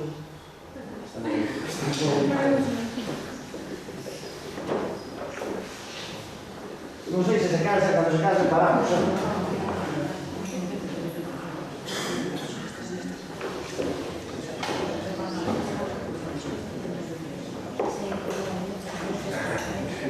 En San Sadurniño, as escolas de Ferreira. Escolas de Ferreira, San Sadurniño. En Ferreira hai dúas escolas construídas por os emigrantes, por a rehabilitación e o Ferreira Laixo, o sistema delas, son dous edificios xemelos. Escola de Querencia, en Barreiros. Escola de Querencia, en Barreiros, na provincia de Lugo. Na actualidade é unha asociación cultural. Como dato curioso, sinalar que ali arriba ten a estela identificativa de Cuba sobre a porta, e nesta escola ondeaban hai moi poucos anos a bandeira cubana durante as festas patronales. Todos os anos ondeaba a bandeira cubana durante a dictadura de Franco. Un fermoso patio de recreo que é aproveitado para a celebración das festas patronales tamén. Escolas de Burela, no concello de Cerro, tamén na Mariña Burguesa. En Chantada, escolas de Merlán. A escola de Chantada, a escola de Merlán, está obviamente semi-abandono, de abandono casi absoluto. En Guitiriz, as escolas de Guitiriz fundadas polos emigrantes, actualmente dedicado o edificio dedicado a centro de formación profesional. La montaña de Viveiro, na zona da Aurora, o xuntamento da Aurora, Na escola 22. a escola de San Andrés de Boimento, fundada pola Sociedade de Viveiro e Comarca. As escolas fundadas pola Sociedade de Viveiro e Comarca son as de construcción máis sinxela, todas de planta única, porque a Sociedade de Viveiro e Comarca construiu un gran número de escolas, era unha única sociedade, espallou a súa labor por todo, non só polo Xuntamento de Viveiro, senón por todo o distrito judicial, o partido judicial de Viveiro. Tamén no Ourol, as escolas de Ramos. O que foron as escolas de Ramos? Onde están crecendo os eucaliptos. Xa ven o estado de abandono. En Palas de Rei, a escola de Meixía. A escola de Meixía en Palas de Rei tamén. A punto de caer en Cataluña. Non reconoce moi ben Antón. Eu decía que estaba en un estado lastimoso actualmente. Ven a escalinata, están medrando as ervas e arruinada que está. Tamén na zona de Lodeu, a escola que se conserva moi ben por certo, a escola de Devesa. A escola de Devesa. Unha aula funciona como sala de conferencias e outra aula funciona como parvulario na actualidade. O edificio tamén tipo chalet. Escolas do Vicente, na provincia de Lugo, casi no límite da raya da provincia de Lugo. Actualmente dedicado ao centro de Xevedo, bastante. Na zona de Vilalba, as escolas de Altos, o edificio que tronca, da arquitectura popular, podríamos decir. Casi todos da comarca de Vilalba, a Vilalbesa, en tronca, ten un estilo moi similar, en tronca da arquitectura popular, que son grandes edificios todos eles. Tamén en Vilalba, a escola de San Simón da Costa. A escola de San Simón da Costa. En Vilalba tamén, a escola de Carballín. Tamén en Vilalba, a escola de Corbella. Pedra de Corbella. En Vilalba tamén, a escola de Boiriz. Un gran edificio. A vida da carretera. A vida da carretera. En Vilalba tamén, a escola da Liga Santa Vallesa, en Santa Valla. Na Liga Santa Vallesa, aquí veo... Na Liga Santa Vallesa, segundo o plan de estudios, falta por falar con a xente, segundo o plan de estudios das escolas o xeral eran unhas asignaturas da escola pública, da escola do Estado, pero tiñen innovación, porque moitas delas estudiaban en escolas comerciales, bueno, todo aquilo que podría necesitar unha persona que non fose a emigrar. E tiñan, efectivamente, unha educación cívica, moral, realzado a moral, frente a un estudio de papamoscas da religión, diríamos, non? Pues a moral, para dar dereitos cívicos, etc. Pero en algúns casos introducían idiomas, como xa marcamos en algún momento. Na Liga Santa Vallesa, no plan de estudios de 1907, figura tamén a asignatura de lingua galega. 1907. Non temos referencia máis bella nunha escola de migrantes de estudiarse a asignatura de lingua galega. Si temos referencias máis bellas de que fixeran na escola objetos de leituras en lingua galega sobre libros do século XIX. Pero a asignatura de lingua galega é a primeira referencia que temos neste século. Tamén na zona de Vilalba, a escola de Tardaz.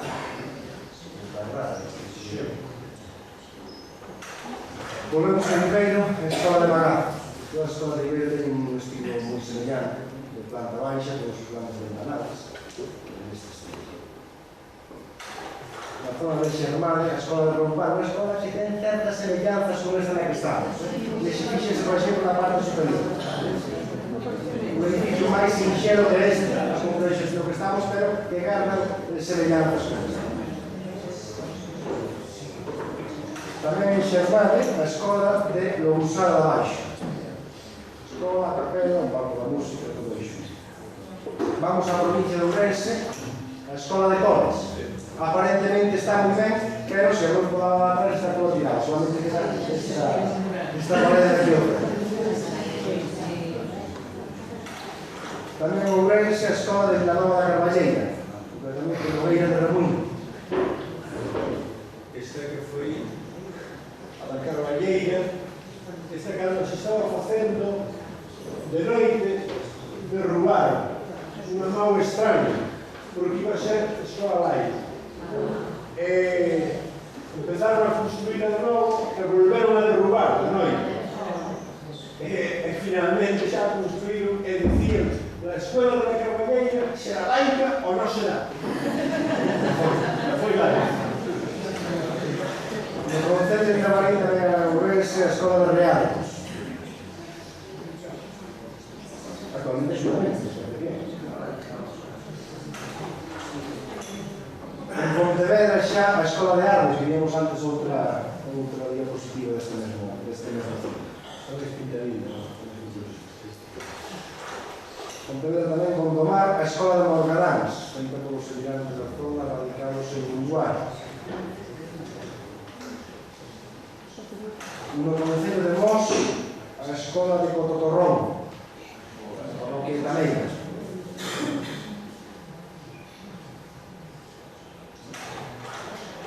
Escola da que falábamos antes, onde eu estaba dedicada a Valle Miñón, onde decían que había de todo. E nos grandes edificios, eu creo que o máis grande, construídos pola Sociedade de Instrucción. Bueno, aí podría acontecer. Non, pero por Sociedade de Instrucción, por Sociedade de Instrucción máis grande. Por sociedade é máis grande. Edificio que tamén víamos antes da Antorcha de Cristiñada, en Ponteareas. Estaba a Sociedade de Agricultores e a escola no mesmo edificio. Escola de Tomiño, Vícola antes, ruínas da escola de Estás tamén en Tomiño. E xa para rematar, a escola de Bayón en Vilanova de Arousa.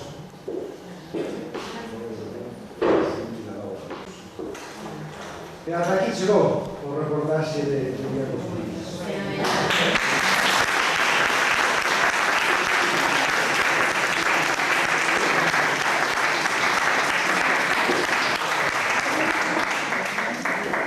Bueno, pois, nós xa falamos. Queres dicir, estamos dispostos a seguir falando, pero xa efectivamente se podemos reunir. Sí, mira, eu quería que me diste seguir isto tan de certo que está tan documentado. Se hai un documento escrito dos galegos que seguían vendo os modelos galegos na Argentina, e como parece. De cando chegou a Guerra Civil con esos intentos despois de facer esta inxente obra, hai algo escrito que dé testemunha os seus sentimentos nesa época. Sí, vamos a ver, eso eu teño menos investigado. Eu si teño, bueno, si vin, e non sei neste momento por onde anda esa Mas documentación. cada día se existía algo escrito, Sí. que non me dejaron agora Efectivamente, sí, eu li documentación, incluso houbera un problema económico e hai unha revista mecanografiada que mantén a estrutura da revista de Porriño, do Porriño, do ano 36, 37, 38, que esos anos de documentación que estaban con expresións moi amargas de todo o que estaba pasando e de como lles roubaron, como se encargaron de moito das escolas e como terminaron todo aquilo. Eu tiño esas referencias, pero é verdad que faltan as investigacións. Eu non sei se... O problema, Vicente, Ocorreuse, No, efectivamente sí. de eso hai abundante documentación, que pasa que non aquí, porque a chegada da Guerra Civil prohibeu entrar en calquer tipo de documento que viniera de aislado, no caso de Porriño, creo que hai outro na parte de... como se chama esta zona? De Forcarei. De Forcarei tamén que entrou nunha revista e pouco máis. Sin embargo, hai documentación deste tipo na Habana, en Buenos Aires, en Montevideo. Hai que ir lá e procurar. Temos estudio, que vemos en esta guerra, temos billete de viaxe. Billete de viaxe que todavía non... Eu teño unha resposta. Temos na Coruña, pero non son coruñés, son betanceiro, por lo tanto, mariñán. Tamén, como a Coruña non é mariñán. No Arquivo do Reino de Galicia, na sección Casares Quiroga. Casouse a súa filla con meu tío, e nós entregamos alá todo o arquivo. Hai unha cheira de cartas terribles, encantadoras, sobordo das escolas e sobordo dos sentimentos galegos. El xuntouse en México, ainda vive a súa neta, a miña prima Cookie, ali, ainda estuvo estubrado aquí. El me viña daqui en Bañove, teñen propiedade, o Pazo de Bañove. Era do meu tío, non? El pasou ali algúns tempos de curativos, como dicían, da enfermedade e tamén curativos de sentimentos políticos, que el foi un home que sufriu moito. No Arquivo da Coruña están os documentos, e de que ali poderá encontrar, se pide a sección Casares Quiroga, unha hai feito por Meilán, por Gil Merino fixo o primeiro índice Gil Merino. Nese índice hai un sentimento de extrañeza polos acontecementos que están a xurdir ou desfacerse as escolas, non todas. O conto do de Bergondo, por exemplo, non? Esa foi requisada por Franco para convertila en escolas do seu. Eu recordo ir ali acompañando a Alfredo Kraus, que salía cunha moza de Betanzos, filla do Otero, director do Banco da Coruña, cando estaban a pasar o rabo. Ademais, os betancinos estábamos cabreadísimos con eles, perdón de enseñados a expresión, porque nos levaban as rapazas durante o bravo, todos viñan de fora, e despois de inverno teníamos que castigalas nos aeros. Pero é un decir, non? Efectivamente, ainda hoxe non está recuperada. E a de Coirós, estuvemos loitando moitísimo na zona para recuperarla. A de Coirós, a documentación hai. Despois tamén hai unhas publicacións feitas no Centro Betanzos de Bos Aires, no Centro Galego de Bos Aires, cando Isaac Díaz Pardo foi para lá despois de que asesinaran o fusilaran ao pai, non? Ali fixeron Castelao e máis el e máis fixeron unha publicación na que interviu Beade, o fillo de que fora alcalde da República Beade. Nesa publicación hai sentimentos, bueno, a todos os gustos, digo a todos os gustos porque algunhas veces a paixón tamén xoga unha parte, non? Según canto pagará o corpo de cada un, ou a familia de cada un, non? Pero por aí van os tiros. Eu quería saber que atitude tomou a Igrexa ante isto, porque como vos ben dixeches, educación era a nivel individual, en casas particulares, pero a Igrexa tamén, non tanto educacionalmente, pero era de repartir ideoloxía, non? Entonces, me imagino que para os caciques se verían amenazado ante isto, que si houve alguna manifestación a nivel, por exemplo, de altas cúpulas de Santiago, aparte do que dixeches como o caso desta igrexa, que se derruba. Eu decía antes que había que andar con precaución, non se decía que as escolas eran todas laicas. Non eran todas laicas, pero a maior parte delas eran dunha orientación neutra, semilaica ou laicas. E me cabía tamén, sei non hai que cualificarlo, había escolas confesionales. Están extremos que unha que vimos aquí, a Sagrada Vega, foi inaugurada por obispo, máis confesionalidade non se fala. Pero que actitud adoptou a Iglesia, que é a túa pregunta? De rexito, casi total. Porque as escolas significaban extirpar a ignorancia do povo. E concienciar ao povo era algo comprometedor para a propia Iglesia, porque podía supoñer cuestionar as ideas que dentro do púlpito defendían ou mantiñan algunos. Entonces, a Iglesia, oposición total e radical. Hasta tal extremo que houve prohibición de suministrar sacramentos a moitos dos familiares destes emigrantes que enviaban cartas desde América, a fillos daquelas familias que menos que frecuentaban as escolas, hasta tal punto que houve xente que tuvo que cambiar de parroquia para recibir os sacramentos.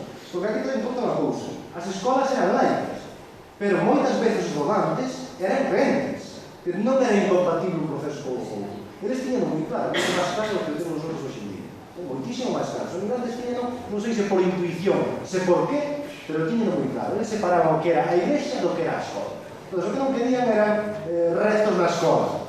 Os restos na iglesia, era lá cada un a súa conciencia. Se eres el practicante, era practicante, o que non. Pero estos curas non entendían así. Os curas querían seguir gobernando tamén a iglesia. E os emigrantes decían que non, que na súa escola mandaban eles. Para eso financiaban.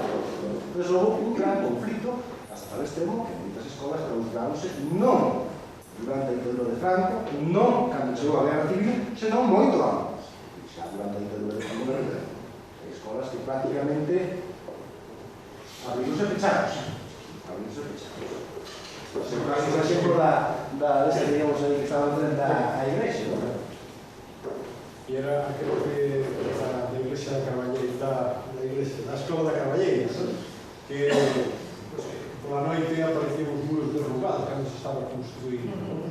Na prensa dese que debe andar por detrás o crego e o cacique da parroquia, non sei que e tal. Non hai despois grandes textos aludindo moi directamente ao fenómeno. Si hai elípticamente expresións en cartas pastorales contra o leofismo, contra non sei que, bueno, e facendo referencia que penetran nas parroquias e isto, non? Eu teño localizado os documentos que creo que son moi curiosos e moi importantes, que son dúas cartas dirixidas polo obispo de Montañeiro Ferrol, en momentos dos anos 20, a unha persona que logo sería ministro durante a Segunda República, durante o Pilar Romero. Dúas cartas pedíndolle que mediara para que a escola de Ponte de Mera fose confesional.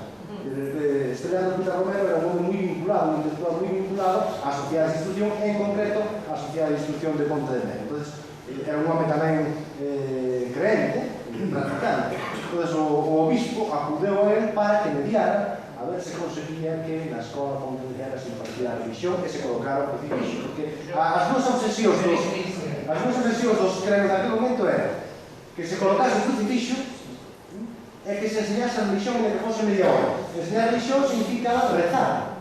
En aquele momento non entendera nada de religión. Eso era o que querían. Media hora a semana e a colocación do crucifixo era suficiente para eles. De unha maneira moi sui generis de entender tamén a religión e entender a fe. Pero, bueno, convirteuse eso xa nunha auténtica obsesión. É curioso que, ademais, isto empeza en unha filosofía, no século XVI. Parece que as raíces están no século XVI. O sea, que coincide con todo o movimento da Ilustración. Además, a Ilustración se está repetindo, se está empezando. Claro, o hombre de Ilustración sería a conducta dun hombre cristiano sin ser. Claro. Hai que saber hasta que punto que son toma valores comuns sin querer. Para moitos é así. Además, eles os Pero emigrantes. está claro que arranca no século XVI. Claro, as económicas fai cousa do século cando nacen os grandes centros de Montevideo. É curioso, Además, además, hai estando efectivamente cando xa hai un artellamento, pero a ideoloxía arranca de a pura ilustración. Por tanto, é unha cuestión de coherencia. Esa xente máis alfabeto menos sabía perfectamente o que dice.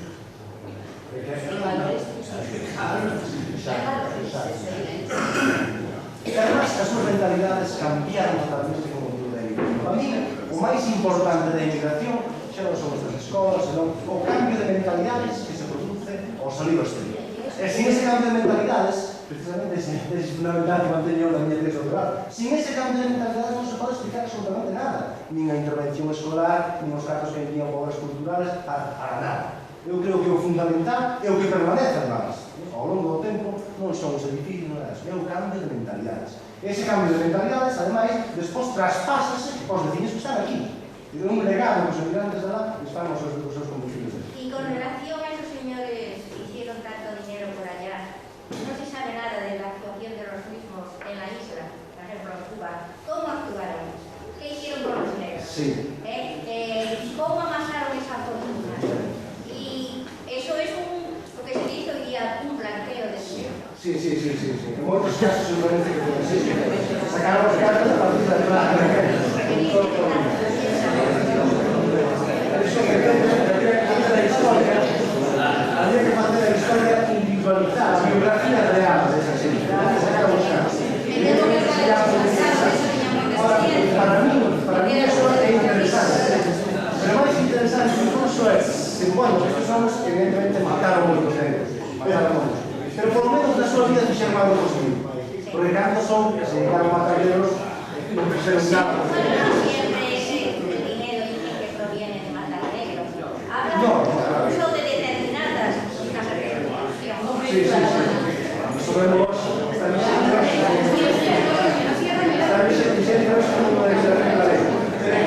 hablando de migración que é así. Temos que ser realistas e dedicadas.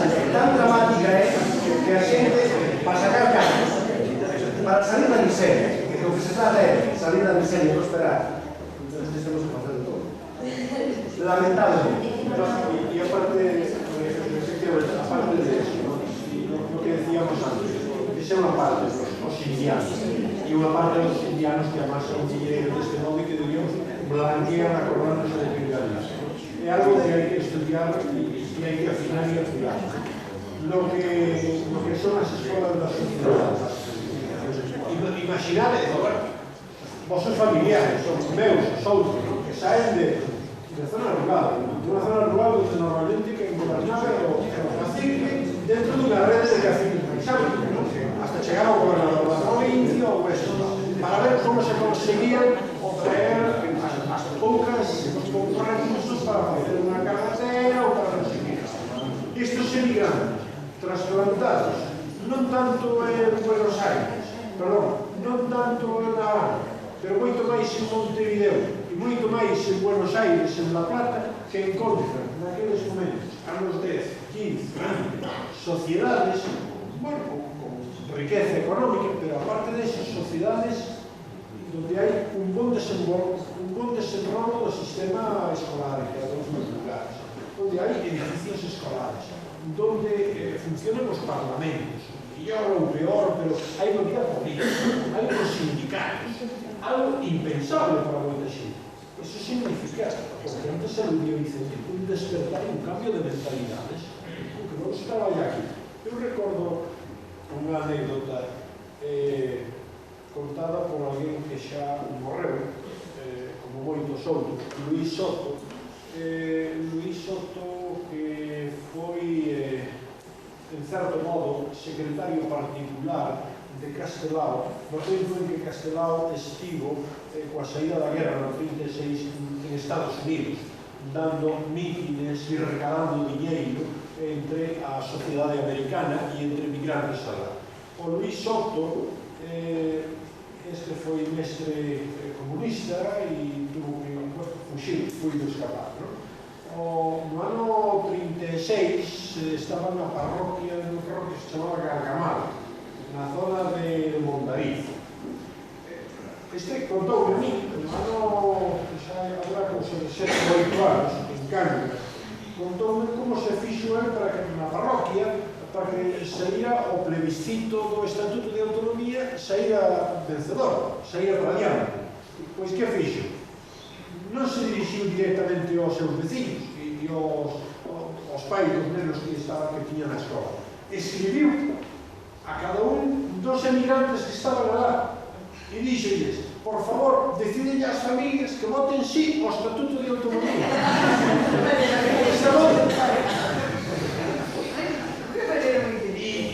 E efectivamente a parroquia de Gargamal vota declaradamente sí ao Estatuto de Autonomía, porque son os alá que se poñen en contacto diciéndolles que o Estatuto xa son como a parroquia.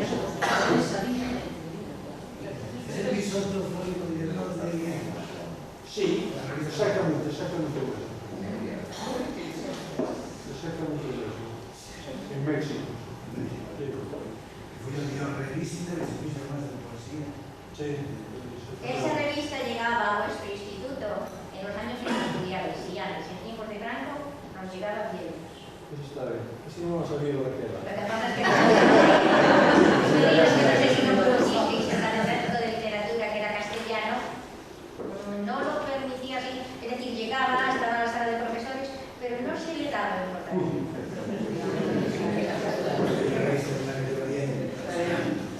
Y además en un papel espléndido. Que entintaba os colores de unha forma extraordinaria. Mira, el tipo de educación que se daba en estas escolas, salvando certas diferencias, hai moita distancia da reforma que se propón agora. Porque eu vexo que hai moitas cousas que, en certa maneira, o tipo de escola viva e de tal, é que estamos volvendo atrás. Quero dicir, tomando valores que quedaron anclados, non? Unha vez máis, é un fenómeno tan amplio en Galicia, tan amplio no número de aulas, que claro, que houve igualmente aulas, diríamos, unha pedagogía relativamente tradicional, pero houve unha pedagogía renovadora e dunha impronta de métodos activos e de un traballo que pois podemos doblar o mapa, diríamos, e aquelo o de hoxe, digamos, pois adaptado aos tempos de hoxe e non sei que, pero non hai diferencia, non hai. Eu podería lerles a ustedes algunos textos que teño recollidos nesa obra e non quedase nada. Sabes, os escritos hoxe, Por eso digo, o sea, por exemplo, como Arbaño Millor, con talleres de carpintería, de zapatería, de estrena, non hai eso hoxe. Prensa solar, por exemplo, cando falamos de taller de escola, decimos, é algo actual, sabes? Pero que en Ortigueira, de 1905 a 1914, os periódicos escolares con continuidade. Moitas veces hoxe os nosos colexios, periódicos duran un ano, 2 anos e acaban. E hai que ver esos periódicos. Eu creo que os periódicos siguen ainda dándonos pautas e criterios para os periódicos dos nosos días. É dicir, que o proceso de renovación pedagóxica en Galicia foi levado a cabo gracias aos emigrantes fundamentalmente. E ademais este é un proceso que arranca as clases populares, evidentemente popular. Cando pensamos, por exemplo, no proceso de renovación pedagóxica en España, todo mundo se acorda da Instrucción Libre de Enseñanza. Pero, señores, a Instrucción Libre de Enseñanza era un grupo de élite. A Escola Moderna de Ferrer Guardia en Cataluña era non un grupo de élite, era de semi-élite, pero, sobre todo, detrás dela estaban obreiros concienciados, mentalizados. Pero aquí son as clases máis populares comprometidas con este proxecto de educación popular. Algo que non se deu en ningún outro punto de España, salvo Galicia e Asturias. mira, decís que la Iglesia se oponía a... serían más bien los curas rurales. Sí. Porque la Iglesia tendía Non tanto. prácticamente a las clases adineradas. Sí. Y ese era las órdenes femeninas todas, claro. Sí. Entonces, yo creo que la Iglesia más alta Sí, non tanto que a rural tenía sentido. Sí, non era tanto a Iglesia como a institución, Sí. canto o clérigo Sí, rural, sí, que sí. día que se iba ao poder das súas mans. Sí. Que empezaba, os veciños empezaban a despertar. Claro, ¿no? porque es que el clero rural jugaba un papel de cierto catequismo. En las ciudades... De todas maneras, hai que actuar con precaución cando se fan os xuízos, porque, por exemplo, o feito de Quinterreña, un obispo, Sí. pedíndolle a un señor abogado que medie para que tal escola non sea laica, que sea profesional, eso implica xa unha preocupación tamén pola xerarquía, por parte da Bueno, xerarquía ya, eclesiástica. sí, pero es que daros cuenta... Cada cousa moi grave intervén a xerarquía, Sí, cada sí. cousa menos grave, o clérigo rural é o que Bueno, pero soluciona. puede ser que el obispo personalmente sea persona que sienta los valores del pueblo. El propio Mondoñedo ha tenido un obispo que aún está hoy con vida, pero retirado, que todos conocéis, y que es muy galeguista. En cambio, no puedo decir nada del señor actual, que no lo conozco, pero que por sus apellidos ni siquiera es de aquí. ¿No? Es decir, que puede que también cuando ese obispo ha intervenido es que era un hombre que sentía lo nuestro, que sería de aquí, una cosa como muy personal, pero que no podría generalizarse en la de la Iglesia. As afirmacións sempre... Claro. Eu creo que o problema fundamental aí que explica un pouco a intervención da Iglesia, xa sexan os monaguillos da Iglesia, ou as altas jerarquías, é que a Iglesia viña se non podía controlar o vecino, é dicir, que o vecino se era mentalizado, se era concienciado, posiblemente, no momento que estivera concienciado, non iba a ir a esa que tiña de limpio todos os anos, posiblemente non iba a dar aquelas monedas que daba todos os domingos na boeta, non iba pasando el pan na casa. Eso é o que viña a Iglesia. El párroco de la Iglesia, de cada parroquia plural, pero yo creo que eso no se sintió en la Iglesia. Vicente, Eu creo que en Galicia... quizá había outro aspecto tamén que non se contou coa Iglesia para a fundación destos...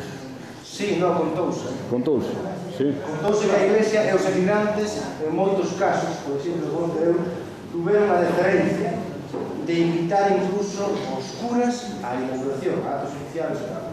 Pero ás veces os curas, como de todo, é dicir, cada cura da parroquia tamén é un mundo, en individualidade. Pero houve clérigos que actuaron comprensivamente. Entón, os novos se meteron ao millón do tema, deixaron que as escolas funcionaran por seu lado, eles seguiron actuando na Iglesia. En cambio, outros clérigos, outros curas, pecharonse en banda xa desde o primeiro momento, sin dar lugar ao diálogo. Porque hai veces que non se sabe o que quere o cura da parroquia e o que quere o seminário. Entón, un analiza os textos de un ou outro e di, pero aquí no fondo aí, o que hai unha falta de entendimento. É unha falta de entendimento. Quen é o que provoca o que dá lugar a esa falta de entendimento? En moitos casos o propio cura. Porque o cura estaba nunha situación de superioridade. Nunha situación de superioridade. O cura podía en calquer momento pechar o único, decir, pois eu non lle suministro sacramentos a estos feligreses que envían aos seus fillos á escola denominada laica. Entón, se chamaba laica, se me quedou. Entón, claro, eso significaba ter a sartén por a mano. Yo creo que eso hay que generalizarlo a la Iglesia como institución. O sea, ningún párrafo que no fuera apoyado por su institución podía permitirse ese grupo. O sea, que la cuestión está muy clara. Lo que es evidente es que la educación iba a darle un poder al pueblo de pensamiento y iba a derrocar el poder establecido, digamos. Entonces, en ese momento tiene que haber una pugna, evidentemente. O conflicto se hubiera colocando por esa Eso es un conflicto de poder. La Iglesia pierde su poder porque la gente empieza a pensar y le saca las viseras. En aquel que fai un momento se preguntaba sobre a renovación de aquela escola. E algunhas daquelas escolas que hicieron hai casos extraordinarios que podíamos doblar o mapa e decir aquela escola e a que se pretende efectivamente que é eso.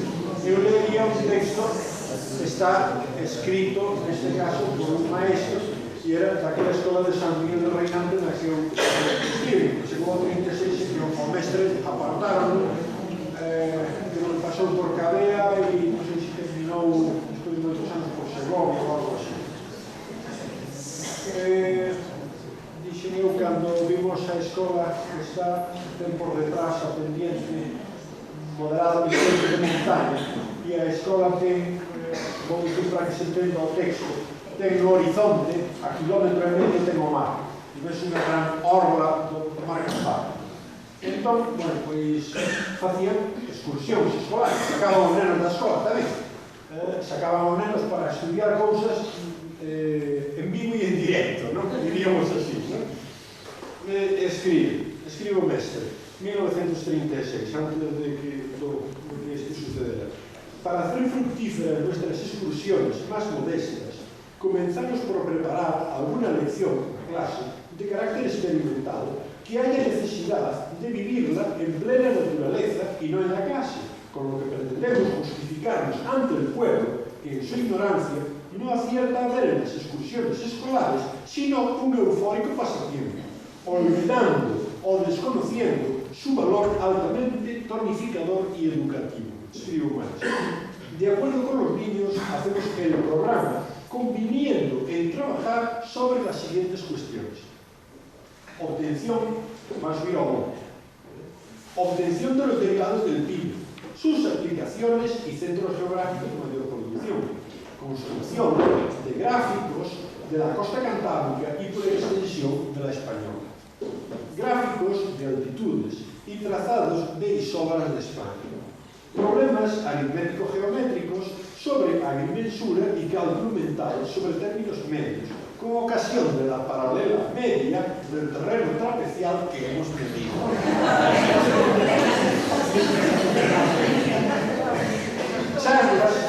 Charlas sobre higiene de los alimentos y bebidas, ejercicios de composición tendentes a desarrollar los sentimientos estéticos, exteriorizando las impresiones producidas por la sublimidad del mar en tan dilatado horizonte. Ya tenemos un programa vivido por los niños. Una vez desarrollado en clase, iremos nuevamente a ponernos en contacto con la naturaleza, viendo pues las cosas en su existencia real. La educación de los sentidos se torna más hacedera. Y si ha de hacerse el aforismo sensualista, nada hay en la inteligencia que no haya estado antes en los sentidos, deduciremos que al propugnar, mediante el contacto de las cosas mismas, una educación intuitiva, encontraremos un mejor medio de educación intelectual. Los maestros necesitamos además sensibilizar los conceptos a los niños para que estos lleguen a su comprensión, porque las generalizaciones y definiciones abstractas no son captadas fácilmente por sus inteligencias en formación. Mostrándoles objetos y más objetos, es como se va despertando su interés puramente numerativo y coleccionista. Más adelante, con estos materiales, ya elaborarán conceptos de orden abstracto. Eso era reforma. Eso uno lo consigue. Eso era reforma. Eliminando o modificando de sus representaciones objetivas aquellas que no sirvan a la idea matriz, a la idea núcleo, por decirlo así, de un determinado proceso mental. Cuando eso lo han pensado,